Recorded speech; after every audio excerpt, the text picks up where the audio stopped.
Hi hello Swathi Ganga Kannada YouTube ಚಾನಲ್ಗೆ ಎಲ್ಲರಿಗೂ ಸ್ವಾಗತ ಸುಸ್ವಾಗತ. ಇವತ್ತಿನ ವಿಡಿಯೋದಲ್ಲಿ ವರಾಹಿ ಅಮ್ಮನ ಒಂದು ಮಂತ್ರವನ್ನು ತಿಳಿಸ್ಕೊಡ್ತಾ ಇದ್ದೀನಿ. ಈ ಒಂದು ಮಂತ್ರವನ್ನು ಯಾವ ಕೆಲಸಕ್ಕೋಸ್ಕರ ಹೇಳಬೇಕು, ಎಷ್ಟು ಬಾರಿ ಹೇಳಬೇಕು, ಯಾವ ರೀತಿಯಾಗಿ ಹೇಳಬೇಕು ಅನ್ನುವಂಥ ಕಂಪ್ಲೀಟ್ ಆಗಿರುವಂಥ ಮಾಹಿತಿನ ಈ ವಿಡಿಯೋದಲ್ಲಿ ಕೊಡ್ತೀನಿ.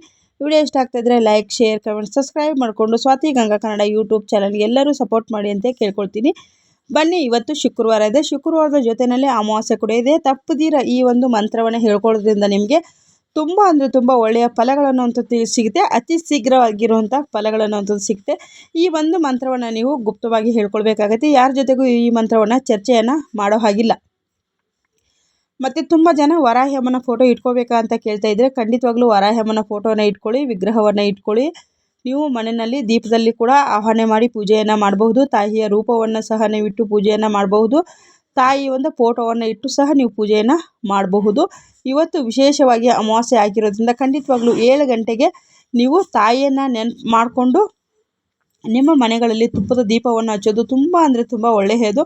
ಇವತ್ತು ಅಮಾವಾಸ್ಯೆ ಕೂಡ ಆಗಿದೆ ಮತ್ತು ನಮಗೆ ಇವಾಗ ಧನುರ್ಮಾಸ ಅನ್ನೋವಂಥದ್ದು ಕೂಡ ಶುರುವಾಗಿದೆ. ಹಾಗಾಗಿ ಖಂಡಿತವಾಗ್ಲೂ ನೀವು ವರಾಹಿ ಅಮ್ಮನ ಪ್ರಾರ್ಥನೆಯನ್ನು ಮಾಡಿಕೊಂಡು ಈ ರೀತಿಯಾಗಿ ಒಂದು ಮಣ್ಣಿನ ಹಣತೆ ಅಲ್ಲಿ ನೀವು ತುಪ್ಪ ಹಾಕ್ಬಿಟ್ಟು ದೀಪವನ್ನು ಹಚ್ಚಿ ನೋಡಿ. ನಾವು ಬೆಳಿಗ್ಗೆ ಈ ರೀತಿಯಾಗಿ ನಮ್ಮ ಮನೆಯ ಬಾಗಿಲು ಮುಂದೆ ಈ ರೀತಿಯಾಗಿ ರಂಗೋಲಿಯನ್ನು ಹಾಕಿದ್ದಾರೆ. ಎಷ್ಟು ಚೆನ್ನಾಗಿ ಹಾಕಿದ್ದಾರೆ ನೋಡಿ, ತುಂಬ ಅಂದರೆ ತುಂಬ ಚೆನ್ನಾಗಿ ಕಾಣಿಸ್ತಾ ಇದೆ. ಬನ್ನಿ, ಇವಾಗ ಅಮಾವಾಸ್ಯೆ ಪೂಜೆ ನಾನು ಮನೆಯಲ್ಲಿ ಯಾವ ರೀತಿಯಾಗಿ ಮಾಡ್ಕೊಂಡಿದ್ದೀನಿ ಅನ್ನೋದನ್ನು ಕೂಡ ನಿಮ್ಮ ಜೊತೆಗೆ ಶೇರ್ ಮಾಡ್ಕೊಳ್ತೀನಿ. ನೋಡಿ, ಸರಳವಾಗಿ ನಾನು ಈ ರೀತಿಯಾಗಿ ಒಂದು ವಿಡಿಯೋ ಅಂತ ತೆಕ್ಕೊಳ್ಳೋದಕ್ಕೆ ಹೋಗಿದ್ದೀನಿ. ಅದು ವಿಡಿಯೋ ಸ್ಕಿಪ್ ಆಗಿಬಿಟ್ಟು ಫೋಟೋಕ್ಕೆ ಮಾತ್ರನೇ ಅದು ಸೆಟ್ಟಿಂಗ್ ಆಗಿದೆ, ನಾನು ನೋಡ್ಕೊಂಡಿಲ್ಲ. ಹಾಗಾಗಿ ಈ ರೀತಿಯಾಗಿ ನಾನು ನೋಡಿ ಪೂಜೆಯನ್ನು ಮಾಡ್ಕೊಂಡಿದ್ದೀನಿ. ನಂದು ಅಮಾವಾಸ್ಯೆ ಪೂಜೆ ಬಂತು ಮತ್ತು ಸರಳವಾಗಿ ನಾನು ಪೂಜೆಯನ್ನು ಮಾಡ್ಕೊಳ್ಳುವಂಥದ್ದು ಅಮಾವಾಸ್ಯೆ ಪೂಜೆ.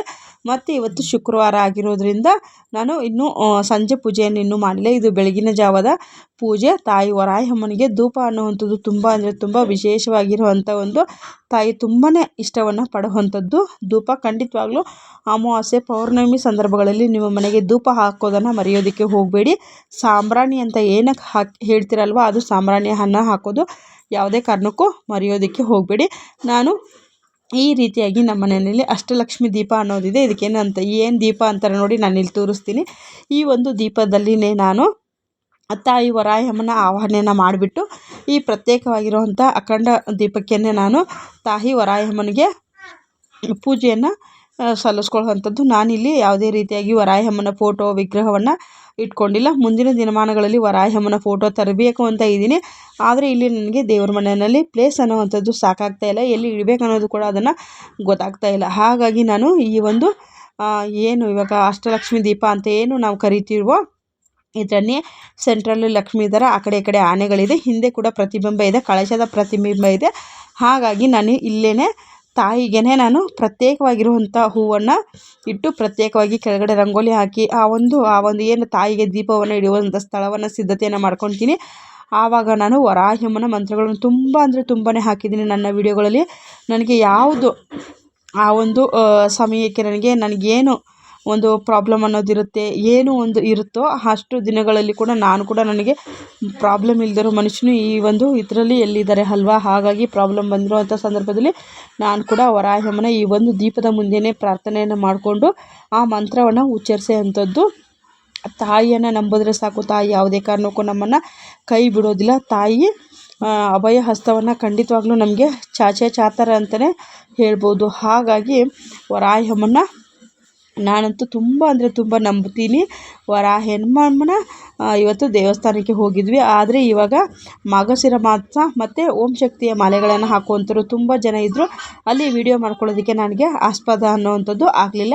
ನೋಡಿ, ಮನೆಯಲ್ಲಿ ನಾನು ಸರಳವಾಗಿ ಈ ರೀತಿಯಾಗಿ ವರಾಹಿ ಅಮ್ಮನ ಪೂಜೆಯನ್ನು ಮಾಡ್ಕೊಂಡಿರ್ತೀನಿ. ಮೇಲೆ ಹಳದಿ ಹೂವು ಮತ್ತು ಕೆಂಪು ಹೂವನ್ನು ಬಳಸಿದ್ದೀನಿ. ಆ ಕಡೆ ರೋಸ್ ಹೂವು ಮತ್ತು ಇಲ್ಲಿ ಪರ್ಪಲ್ ಕಲರ್ ಹೂವನ್ನು ಸಹ ನಾನು ಇಲ್ಲಿ ಇಟ್ಕೊಂಡಿದ್ದೀನಿ. ಇದು ನಿನ್ನೆ ಗುರುವಾರ ದಿವಸ ರಾಯರಿಗೆ ಪೂಜೆಯನ್ನು ಮಾಡಿರೋವಂಥದ್ದು. ರಾಯರಿಗೆ ನೈವೇದ್ಯಕ್ಕೆ ನಾನಿಲ್ಲಿ ಪಪ್ಪು ಸಕ್ಕರೆನ ಇಟ್ಕೊಂಡಿದ್ದೀನಿ. ರಾಯರಿಗೋಸ್ಕರನೇ ನಾನಿಲ್ಲಿ ಪ್ರತ್ಯೇಕವಾಗಿ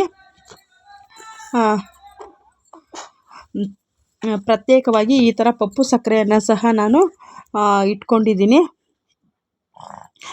ಇದು ತುಂಬ ಅಂದರೆ ತುಂಬ ಈ ರೀತಿಯಾಗಿ ನಾನು ಅಮಾವಾಸ್ಯೆ ಪೂಜೆಯನ್ನು ಮಾಡ್ಕೊಂಡಿದ್ದೀನಿ. ನಿಮ್ಗೆ ಯಾರಿಗೆಲ್ಲ ವಿಡಿಯೋ ಇಷ್ಟ ಆಯಿತು ಅನ್ನೋದನ್ನು ಕೂಡ ಕಮೆಂಟ್ ಮಾಡಿ ತಿಳಿಸಿ. ಪೂಜೆ ಮಾಡಿರುವಂಥ ವಿಡಿಯೋ ನಾನು ಸರಳವಾಗಿ ಸಿಂಪಲ್ಲಾಗಿ ಇದೇ ರೀತಿಯೇ ಪೂಜೆಯನ್ನು ಮಾಡ್ಕೊಳ್ಳೋವಂಥದ್ದು. ಹಾಗಾಗಿ ಮತ್ತು ಇವತ್ತು ರಾಹುಕಾಲದಲ್ಲಿ ಕೂಡ ನಾನು ಕೂಡ ಲಿಂಬೆಹಣ್ಣು ದೀಪವನ್ನು ಹಚ್ಚಿ ಬಂದೆ. ತುಂಬ ಸತಿ ನಾನು ನಿಮಗೆ ತಿಳಿಸಿದ್ದೀನಿ. ಬನ್ನಿ ಇವಾಗ ಸ್ಕ್ರೀನ್ ಮೇಲೆ ಮಂತ್ರ ಬರ್ತಾ ಇದೆ.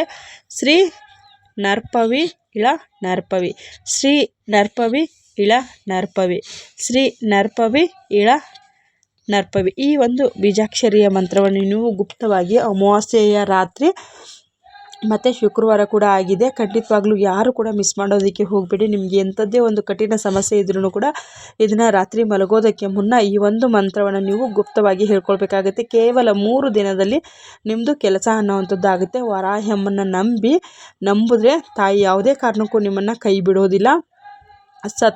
ಸತತವಾಗಿ ನಿಮ್ಮ ಒಂದು ಕೈಯನ್ನು ಹಿಡಿದು ತಾಯಿ ವರಾಹಿ ತಾಯಿ ಕಾಪಾಡ್ತಾಳೆ ಅನ್ನೋದನ್ನು ತಿಳಿಸ್ತೀನಿ. ಮತ್ತು ನಿಮ್ಗೆ ಏನಾನ ಡೌಟ್ಸ್ಗಳಿತ್ತು ಅಂತಂದರೆ ವರಾಹಮ್ಮನ ಪೂಜೆ ಮಾಡೋದ್ರಲ್ಲಾಗಿರಬಹುದು, ವರಾಹಮ್ಮನ ಮಂತ್ರಕ್ಕೆ ಒಂದೇ ಒಂದು ನಿಯಮ ಅನ್ನೋದಿರುತ್ತೆ.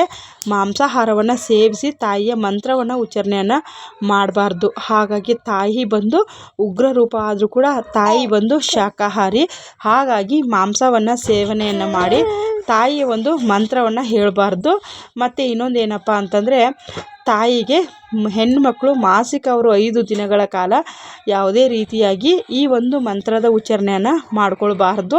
ಇನ್ನು ಯಾವುದೇ ಒಂದು ಸಂದರ್ಭದಲ್ಲಿ ನೀವು ಬೆಳಗ್ಗೆ ಕೆಲಸಕ್ಕೆ ಹೋಗ್ತೀರಾ, ಬೆಳಗ್ಗೆ ಕೆಲಸವೆಲ್ಲ ಮುಗಿಸ್ಕೊಂಡು ಬಂದು ತಾಯಿದು ಪೂಜೆ 7 ಗಂಟೆಯಿಂದ ನೀವು 12 ಗಂಟೆ ಒಳಗಡೆಗೆ ತಾಯಿಯ ಪೂಜೆಯನ್ನು ಮಾಡಿಕೊಂಡ್ರೆ ಸಾಕಾಗುತ್ತೆ.